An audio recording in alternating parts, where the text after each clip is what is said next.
Hello.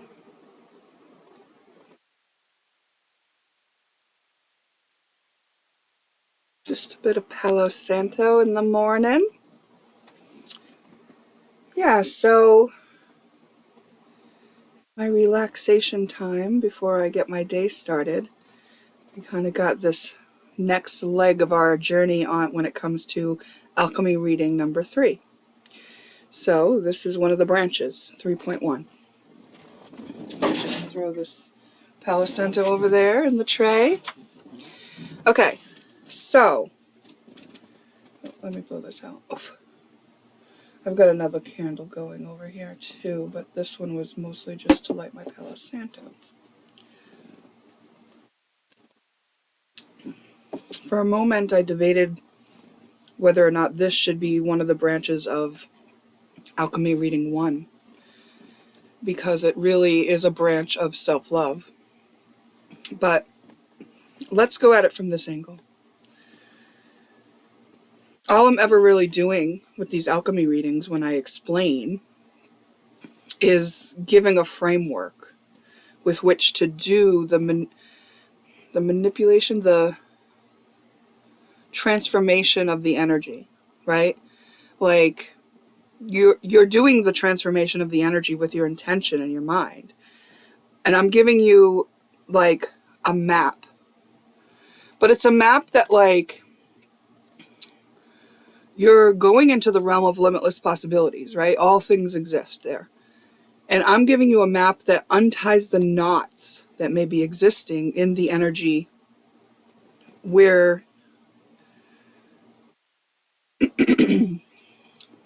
I can see it commonly gets people tangled. Okay? So we are exploring further the seeking of disapproval. And I mentioned in the alchemy reading number 3 that this was something where it could be like a remnant of the punishment and reward parenting paradigm, where we were shown by our parents that they were always going to be assessing us for whether or not we should be punished or rewarded, and that we could adopt that as our way of living as well, and that we could be unaware of it being a way that we are programmed to navigate life. And so if we are, like, programmed to do that, if we are doing that over and over again, right, just like wherever we're going, looking, scanning for things we disapprove of, this is a pattern. And human brains are designed to notice patterns.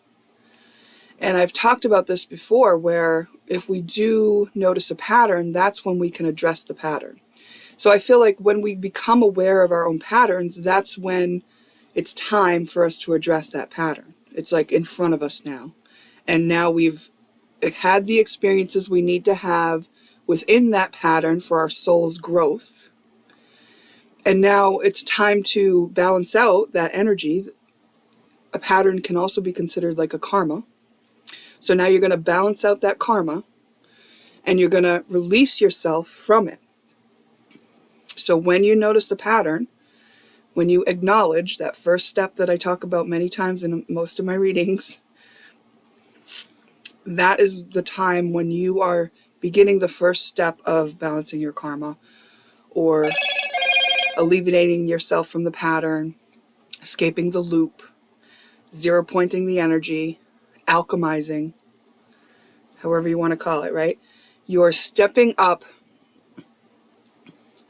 to a higher version of the ability to use that energy, right? You're going to be above it. It's like, this is why when people use black magic and things like that, it's so futile, because they're not stepping above anything. They're like getting themselves caught in the quagmire of it, and they could never even know that if they don't have the perspective.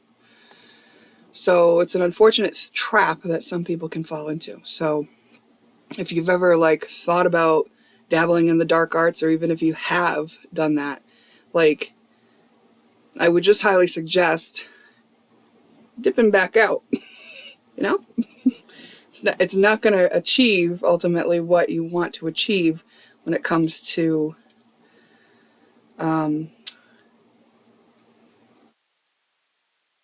the biggest picture view, because the only thing you could ever really manipulate is other things on your level.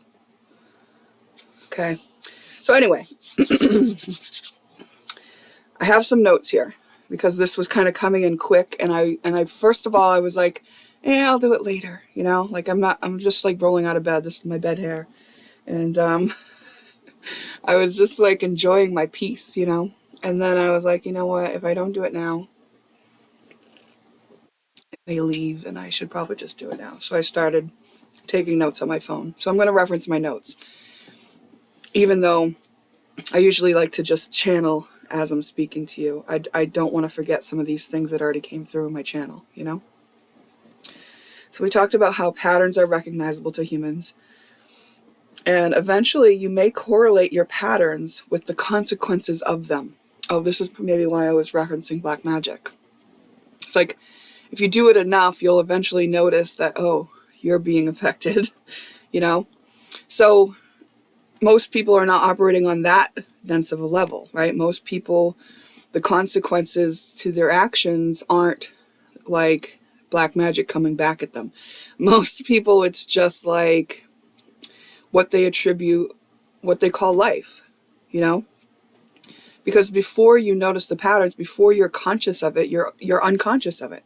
You're not noticing it, you know? So it's just like what it is. It's just life, you know? I feel like I'm not explaining that as best as I could. So let's kind of get into it further. Bear with me. And if you have questions, please feel free to prompt me with them. Okay. And you can even do that energetically. I will make a little mailbox for questions that have the intention of understanding, because that's the only thing I entertain, right? I'm not going to entertain anyone trying to argue with me. This is here for people whom it will assist and help. And anyone here who's there for any other reason, that's their problem. Okay, so let's look at a pattern of looking for things to disapprove of. We did that, right? We did that in Alchemy reading number 3. We said we recognized that and acknowledged that this is a pattern that many people fall into as a way of operating. Let's also look at a pattern of disapproving in general. Like, there's that pattern of looking for things that you're not going to approve of. Excuse me. And we talked about where that could stem from.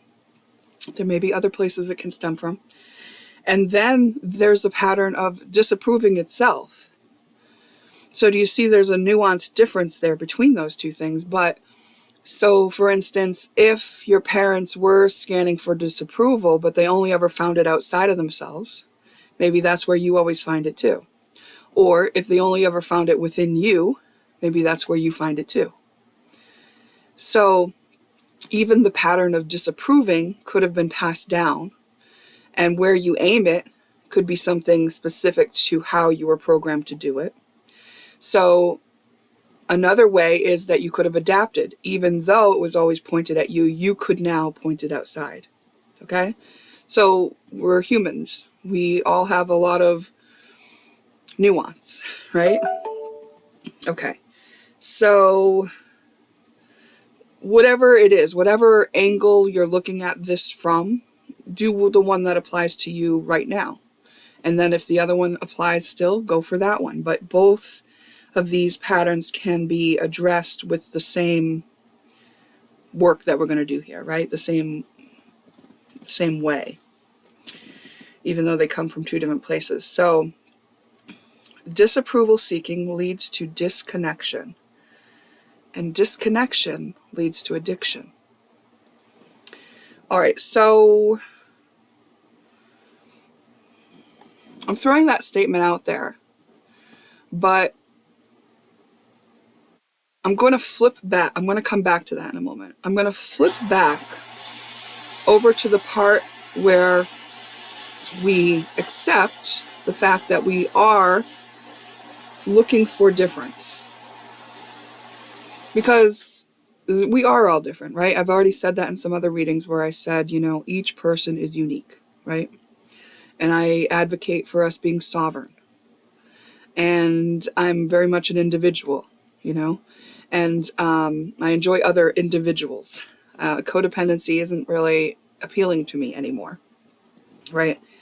So on this one hand, being different and choosing our own preferred way to be, or acting from our own inner urge, or where our own curiosity leads us, that's our unique thing, right? That does differentiate us. So it's not wrong. That's not why we're doing this. But I'm going to go into it a little deeper and show you why it's important to,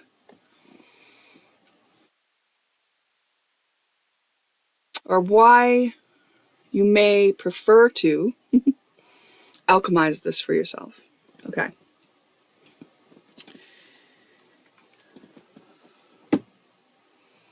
If we want to notice our own worth and skill set, we do so by differentiation. So there's another reason why noticing differences is valid.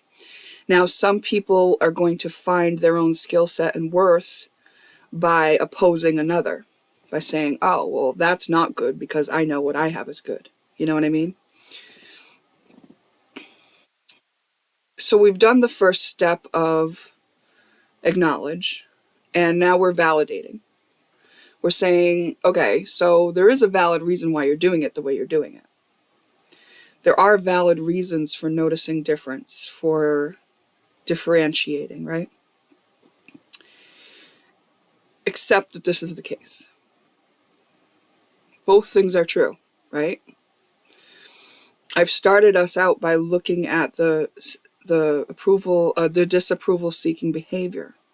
But I want to also point out and validate that it is valid. Like, it is understandable that we would operate in this way. First of all, because we may have been programmed that way, but second of all, because we are trying to notice ourselves and get to know ourselves. And the easiest way to do that is to differentiate ourselves from something else, right? We do this by relating our own one thing to another, so our own selves to another. Now, the last step of that formula that I usually present, acknowledge, validate, accept, is be present with the feelings. And when we go in to look at the feelings of how does it feel to be separate, here's where we're going to be clued in to why we might want to alchemize this. It introduces competition, pride. Those things aren't inherently bad, but those are limitations. On the vibrational scale, like if you're going to get up into the blissful, joyful love states, the states of gratitude, you're not going to get there if you're in competition or pride. You will not. You're capped out halfway through, and you're not going to leave the fourth dimension. But other things that are getting even darker are like envy, jealousy, grief. Right? You grieve the loss of something much harder if you feel you're separate from it.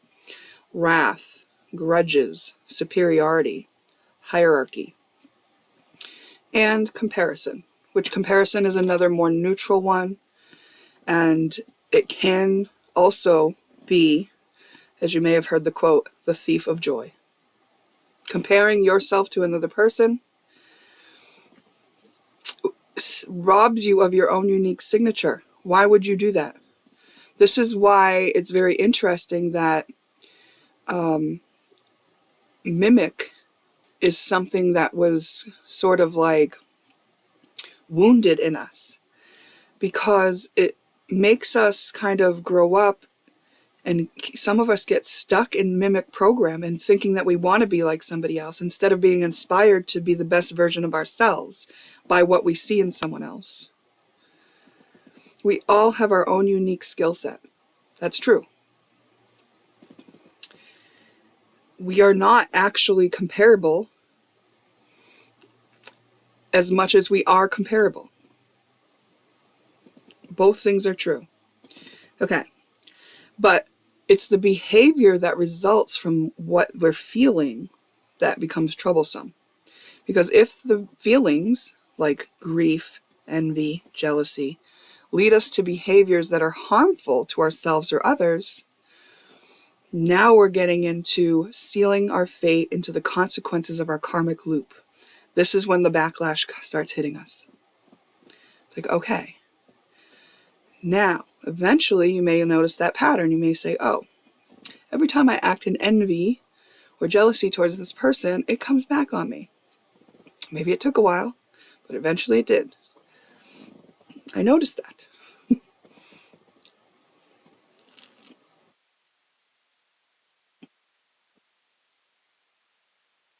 You know,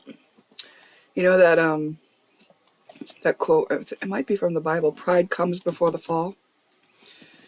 I think the energies let people build themselves up in pride sometimes and let them feel like they are building something.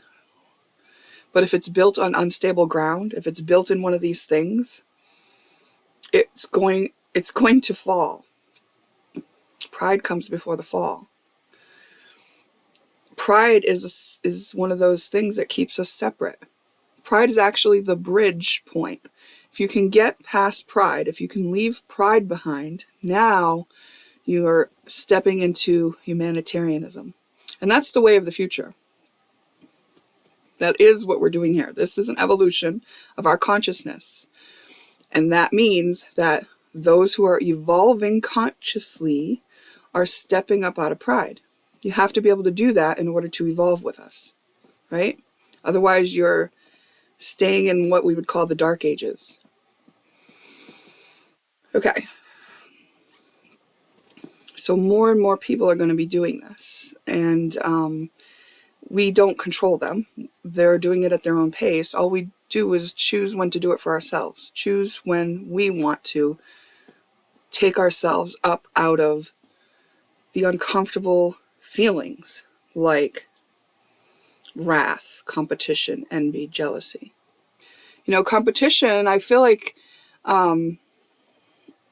you could see easily places where competition actually drives people to succeed more. So I'm not saying anything or everything here is wrong. I'm just saying that I can see how these things are the things that lead to suffering. Yes, they lead to ambition and drive and accomplishment. But like I said, if it's built on something that's unstable, it's not going to last. You can build your own skill set and get to know yourself while in these.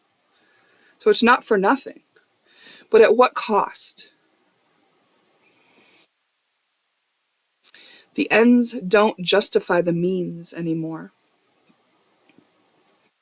Because once you get above pride, you realize that you don't have to operate that way. The ends and the means are one. Otherwise, you're creating karma. Otherwise, you're stuck in one of these loops. Otherwise, you're below the level of pride. You are in what I would refer to as the hell realms.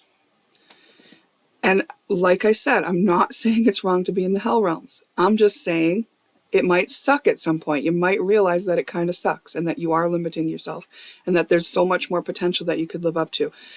We call that taking the high road. What's that? The song just came into my mind. You take the high road. No. You take the high road, I'll take the low road. So what's that song? I'm going to look up the lyrics to see because it just popped in my head and I don't really know any more lyrics than that. You take the high road, I'll take the low road. We'll...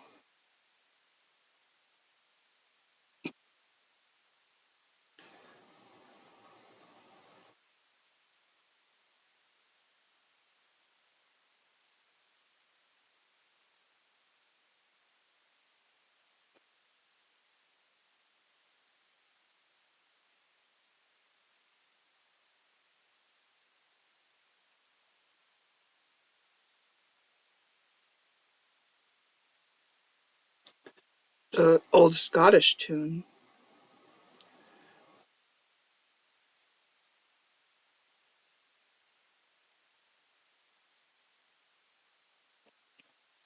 I gotta pull it up here.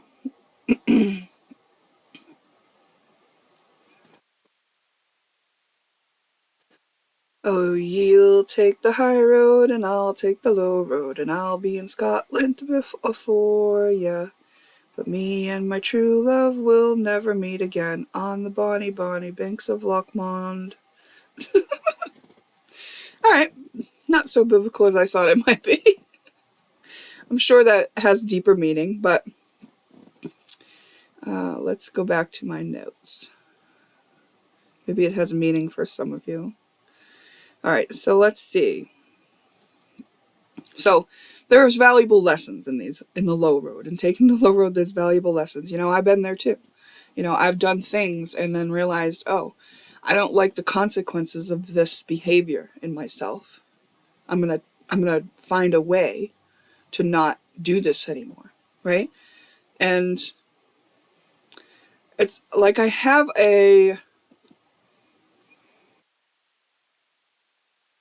I'm searching for the right word, you know, like things that are coming to mind are like resilience, commitment, but it's just honestly just who I am that I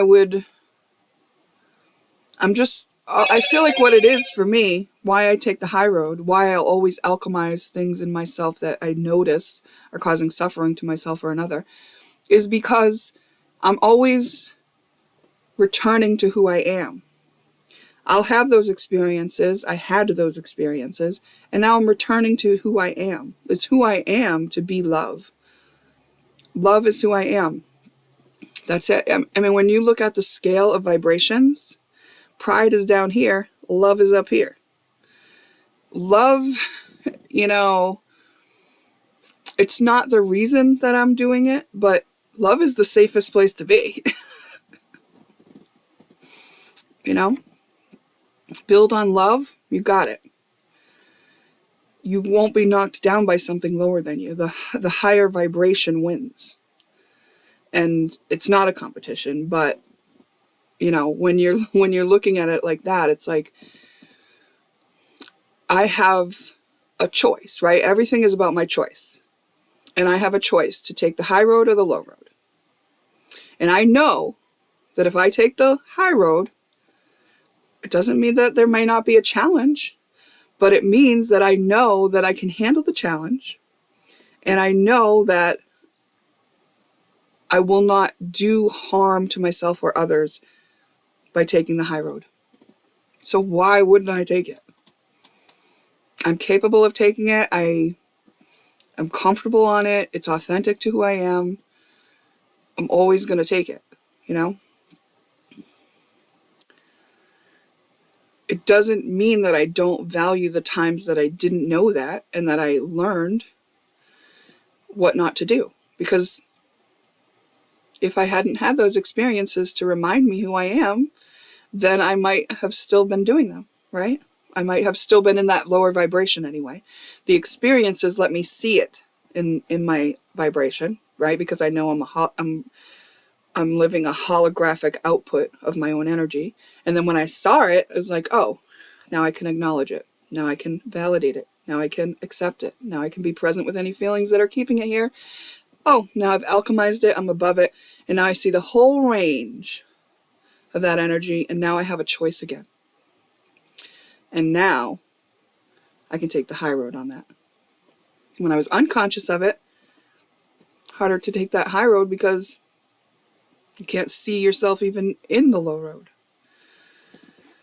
Okay. Once you're present with the ways you feel, you can see another side of the picture, right? So when we're talking about alchemy, we're accepting where we are first, because we're not going to change anything if we don't accept where we are. So that's why we're doing that. We're recognizing that viewing ourselves in terms of separation can bring us to some of these lower density feelings. We're being present with some of them that we may deem like appropriate because They're the things we always feel about the other person. They're the things that we get triggered in. They're the things that we've noticed a pattern of in our lives, right? Oh, I always feel jealous when I see that person. Oh, I always think I'm better than that person. Oh, I'm always trying to spread gossip about this person so that nobody else thinks that they're better than me. You know, silly little games that like children would play. Because that's what it is. Like, it's an immaturity.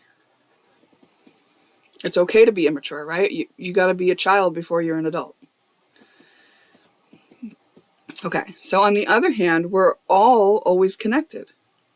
And when we pretend to be separate from that or each other, we're living a lie. You know, so yes, we are separate, but also we're connected. Both things are true.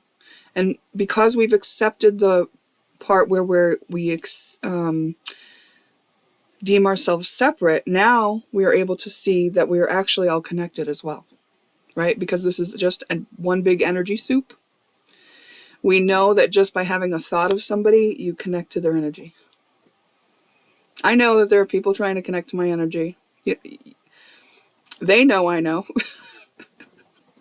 And I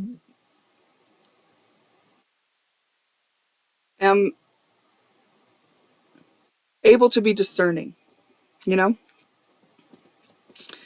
I'm able to be discerning. And I've learned a lot. Like, being a match to things like jealousy and envy put me in this, like, mastery level class about discerning nuanced energy. So, like, they actually helped me be much more perceptive, and then apply what I know about the universal laws to just, like, stay above it. It's like, oh, well, it's like walking over a puddle. It's like, oh, before I could just, like, walk along and I didn't wear galoshes or anything because I didn't really realize I was going to be crossing a puddle. But now I've stepped in that puddle enough. I know there's a puddle there. I'm stepping over the puddle. You know? It's like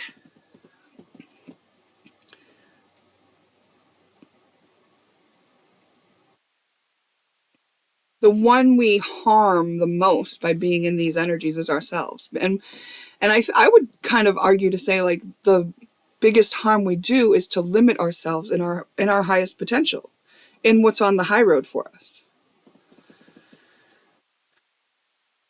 Okay. So the lessons that we need to learn, although valuable, are not always pleasant. You know, there's usually a lot of pain and discomfort because what it is it's uncomfortable to be separated from who we really are. Like, I really am love. So when I'm miserable, you know, back in the day when I used to be miserable and not at peace, it didn't feel good. You know how I got to be feeling good on a day-to-day basis and live in peace? Because I stopped doing things that weren't me. I just got to know myself enough where I knew what the right choice for me was. That I let go of all those patterns that I was unconscious of and that I was just, like, operating with because I was programmed. Because that is a requirement to be on Earth and to come into Earth and to live. It's like, well, you're going to have to be programmed with some things to get through the density that's already existing here. And if you alchemize enough to return to your true authenticity, the better and better you'll feel.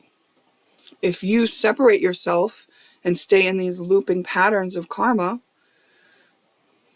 the more uncomfortable you will be.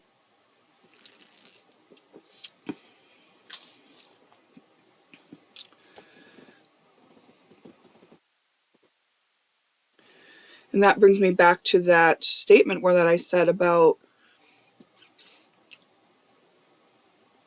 seeking disapproval. Where was it? Leads to disconnection. And disconnection leads to addiction. So if we are kind of, like, reveling in that place of disconnection, of I'm separate, I'm better, I have something to be jealous about or envious of or whatever, we're deeming ourselves disconnected, right? It's really just a story that we're telling ourselves. We're putting a block on our own energy. That's what we're actually doing. And when we do that, we're lying to ourselves about what's true and about who we really are. We're separating ourselves from who we really are. And when we do that, it's very easy to use an addiction to fill the place of that, to numb out the pain, to distract from. So disconnection leads to addiction. And sometimes it goes unconscious, where you're unconsciously filling the space where you would be just at peace with something else so that you're not noticing your dis-ease. Okay. In actuality, we are all connected. That's the truth of it. Energetically, all connected. And when we pretend to be separate from that or each other, we are living a lie. And that can cause us to behave in harmful ways, right? That goes back to those feelings, harboring those feelings. It's not bad or wrong to harbor those feelings, but the behaviors that come from those feelings can be harmful, of which you will need to pay the consequences.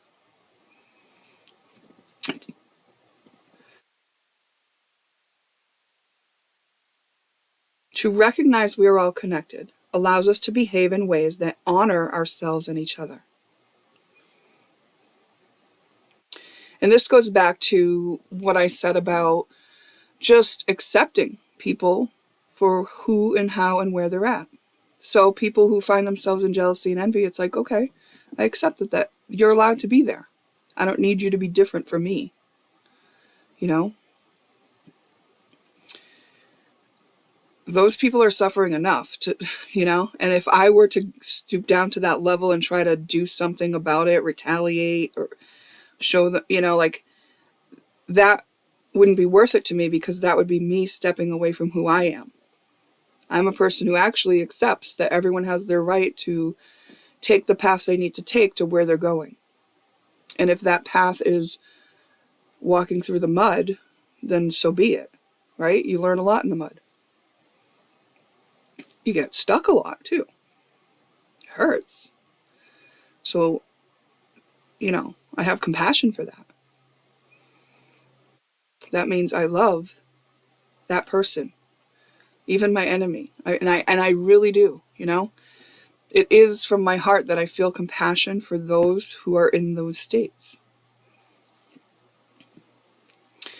I did notice lately there's one person that challenges my compassion in my life. And so there's a little bit more work for me to do on that. So maybe we'll do that in the next one. We'll see. Okay. I don't know though, because I don't want to reveal anything about anyone else's stuff necessarily, and I can easily alchemize it, but I kind of feel like when I have something, it's so that I can share the alchemy of it here, because I notice it's hard for me to grasp onto a topic to talk about, because it's like I let go of all the stuff I've done. Like, I've documented a lot of it, so I can go back and talk about things I've already done. But then it doesn't feel like I'm talking passionately about it. I feel like I'm just like reading from my phone, and I'd rather channel. All right, let's go back to this. So how are we going to foster this connection, right? When we have alchemized the other side of it, alchemized our issues with disconnection and separateness. Now this opens up the whole other side of it, where we can foster the connection. So how do we do this? So before, we would be looking at ourselves as separate from the other, and whatever the other was doing was something we could judge or disapprove of or approve of or whatever, right? Well, offering connection doesn't mean that we all of a sudden approve of. Accepting isn't the same as approving of, right? What it means is that we are offering understanding to others. This concept changed my life. When I realized that to offer understanding to others is to offer connection to others, it opened up everything for me, because I realized that I can relate to each other person on earth. And there were people in my life that I wanted to connect with and I was having trouble connecting with. People who I love very much unconditionally. And all I had to do was stop trying to deny their reality and want to understand it. Genuinely want to understand it. Genuinely accept that that is their reality without trying to change it. That's unconditional love. They don't have to think what I think in order to be a valid human on earth having an experience. This is their experience. Who would I be to try to take it from them? Their experience is valid. It's important. We need it. We want to understand other people's perspectives because everyone's standing at a different angle looking at basically the same stuff. Some people are in crevices and looking at intricacies and nuances that we can't see from where we are. Boy, it's really helpful if we could understand what they see. It can't harm us to want to understand somebody else's perspective. Even if we feel like we've already alchemized that and are past that and can see bigger than that. Now, in this case, maybe we don't want to play in it, right? Like if you have already alchemized jealousy, envy, wrath, those lower densities, and you know that there's somebody in those, you might feel like you do understand them. And you might not need to have a conversation to understand them. But if they come to you and they want to understand you, you might offer that understanding to them, that ability to understand them. Most people in those vibrations aren't doing that. They're still at war with themselves. So if they come to you, they come with war. But you can offer understanding to even those people. Sometimes you already have it because you've been there. But maybe there's something they're learning about it that you didn't know. And maybe someday you'll learn about it. And maybe it will never be relevant to you. Right? Okay. It'll be relevant to them. Right?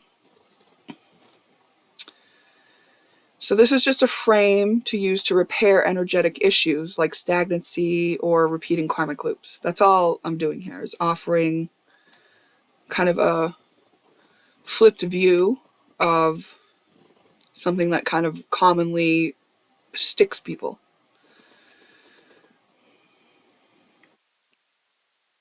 The opposite view of we are all separate is the view most disconnected or addicted people are already in. So if you view yourself as disconnected, if you are seeking disapproval of others as a way of operating, you are also very likely addicted, obsessed. And it's because you are not allowing yourself to know your connection to all. And when you are not allowing yourself to know your connection to all, that means you've cut off the part of you that can connect to that person or that thing. It's in you. Find it within you. You don't owe it to the other person. You owe it to yourself to know that part of yourself. And if you look for it within yourself, you won't be looking for it outside of yourself anymore. It's quite a paradox because that's when you become sovereign. So the balance of energy happens through acceptance of that. And then you can move to realization of the opposite. So accepting that you are separate, sovereign, and then the realization that you are also connected. And do you see how we've completed the range of that energy now? Both things are true. And your awareness is expanded to include both. I had noticed a pattern in, what we see lately in our society and our culture. I'm in the United States, so I don't know if this is everywhere. Probably not. But this term neurodivergent, which was puzzling to me because I was just like, well, everybody's different. Like, so it makes sense to me that there you could call it neurodivergent, but like everybody is different. And also we are all connected. But like I saw one day a reel of somebody who was neurodivergent, and they were offering 2 categories of the kind of neurodivergence that they were talking about. They were like, are you this kind of neurodivergent or are you this kind of neurodivergent? Like, do you do this with your neurodivergence or do you do this to your neurodivergence? And it was like giving these 2 choices. Like, I don't know if it was like wearing socks in the house or something, or wearing no socks. Are you the kind of neurodivergent that doesn't have, can't wear socks on your feet, or are you the kind that does? Something like that, you know, that's just an example. But I was just finding that very interesting because the definition of neurodivergence is the difference. And this person who was labeling themselves as different was asking other people who labeled themselves as different if they were the same as this group of difference or the same as this group of difference. So even in their difference, they were trying to come up with likeness. Like, are you like me in your difference? Which makes you not different, right? So I just thought that was very interesting. And, you know, they didn't have the bigger awareness to see it. You know what I mean? Like, the reason I could see that, I saw both sides of that. I was like, oh, I see how this energy is kind of all being shown in this one little thing here. The difference in the connection. Interesting. And the neurodivergent person was sharing for understanding. They wanted to be understood, and maybe they wanted to understand others. And that was a seeking of connection. They wanted to connect with others in their difference. Very interesting, right? So everyone is unique, but we are all humans. There is a way to connect with each other. There's always differences as well. So what do you want to focus on? When you know there's that whole range, what do you choose to focus on? Because we know when you choose to focus on the separation, it leads to those jealousy, envy, wrath, hierarchy, superiority, you know, all that kind of stuff, which can lead to suffering and keeps you in a hell realm loop, a karmic loop. Karma is just like a little prison. That's all it is. And sometimes things need to be contained, right? That's what Saturn would tell you. Saturn's the one who makes sure that you are contained when you need to be. Okay, so, and Saturn is also the one who crumbles things that are not built on a solid foundation. So disconnection as part of your operating system is futile because it leads to those lower density ways of feeling, which leads to lower behaviors, which are karmic loops that must be balanced in order to escape. Reasons people do it. They're unconscious of it, right? Like, they're not aware that that's what's happening because they haven't been able to see past their own view. Because remember, I've talked about before how our karma, our loops, our cycles filter the view that we see life through. So I am operating under I'm operating under the idea that I need to scan and seek for disapproval. What do I disapprove of? And like, that's how I'm operating, right? And it's veiling my view, so I don't even know that there's a whole other side of it. And that's why we clear the energy and then we get the bigger picture view. We remove that veil. Also, people do it because there is this kind of need to be feeling special. So some people do the difference thing because they want to feel special. Right? Well, I'm different than that, so I'm special. It's like, well, yeah, you are different from that and you are special, but like, so isn't everyone else. And, or feel pride that wants to feel, or feed pride that wants to feel victimized.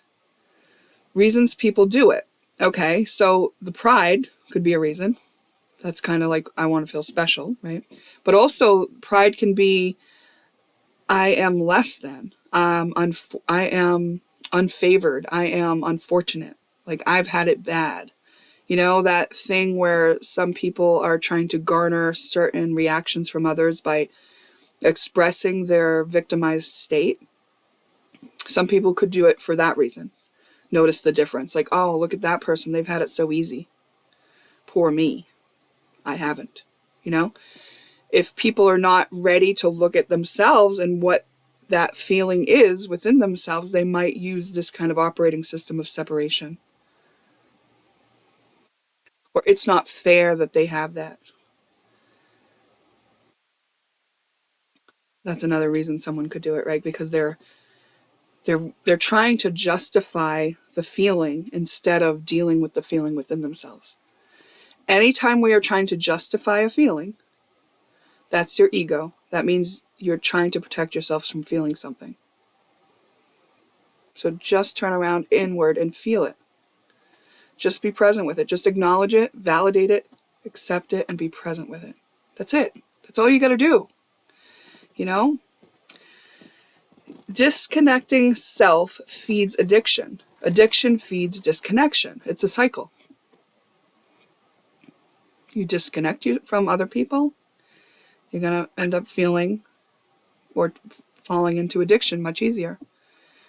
Now, for me, you know, I feel connected to everybody, you know, so I'm out of addictions. Like, even like I had some bothersome energy at some point for many years.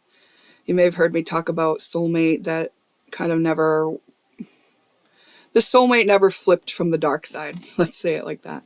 Like, the soulmate never took the high road, like was the plan potentially for them to clear their karma in this lifetime. I was going to, like, you know, so hold on, I lost my train of thought.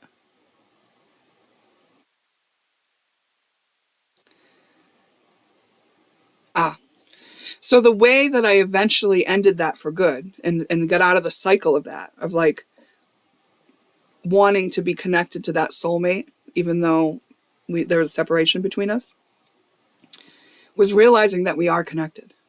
We're always connected. We're never not connected. Just like I am with every other person. You know? We've already lived lifetimes together. Already been there, done that. That's it. You know? It's like, when I take that into consideration, now I don't need to fall into any addictive behaviors to fill the space of being disconnected. I know that I'm connected. Okay? Okay. The inferior ego, as well as the inflated ego, can use this concept of difference to its own agenda. We've kind of already covered that. But connection is always a choice as well. To ignore the option to connect instead is antisocial. Some people pride themselves on their antisocial behavior, saying they hate people or that people are dumb. Like, you even see t-shirts, I've done enough peopling today. Those are literally projections of their own story and justifications for ignoring the connection. Right? Like, for my disconnection from that soulmate, that was me projecting the disconnection I felt within myself. And once I took that back within myself, once I realized, oh, I am connected, no more did I need to use that person as the placeholder for my pain. You know? To find out which or what fuels it, look for what is the hidden benefit. So what was the hidden benefit of me acting like that soulmate and I were disconnected? Well, I could distract myself for hours with trying to analyze and relive the memories of, and not get busy moving forward out of the comfort zones that I had created for myself for further growth and betterment of my own life and continuing on in my own journey, right? It's like watching a movie, but replaying it in my mind. You know, it's like, well, a movie is kind of like a little timeout, and you're like taking a break from life for a minute, you know? That's what reliving and pondering the disconnection between me and a soulmate was for me. It could be viewed like an addiction if you have an addiction to distracting yourself, which I did for a time. All right. So now when I distract myself, or it doesn't feel the same as it used to. Now it's not really like I'm distracting myself. I take breaks, but I consciously am doing that. Like I'm consciously saying, all right, Julia, you're going to disconnect and you're just going to kind of chill. It feels good that way. Okay. Yes. So looking for the hidden benefit will help you towards the goal of doing the alchemy itself, because if there is a hidden benefit that's not addressed, then your ego might run you in circles trying to avoid finding the root cause, and then you won't be able to do the work that you need to do to balance out the energy. And that's all this really is. And it's just an option, and it's the right option for you when you know it is, right? Like, do this when it's in front of you. And free yourself from the feeling of disconnection, which could be where your addictions are rooted. And when you really care about someone else in your life, it's important to want to understand them. And you might not be able to do that until you've wanted to understand yourself. Because we can't give what we haven't given ourselves, or we haven't gotten. So we give it to ourselves, and then it's very easy, it's a natural byproduct to be able to give the other person the desire to understand them. And that is true connection. And that will build your relationships. And that's something solid. I highly recommend it. Because it's just peace in the heart. It's peace in the mind. It assures that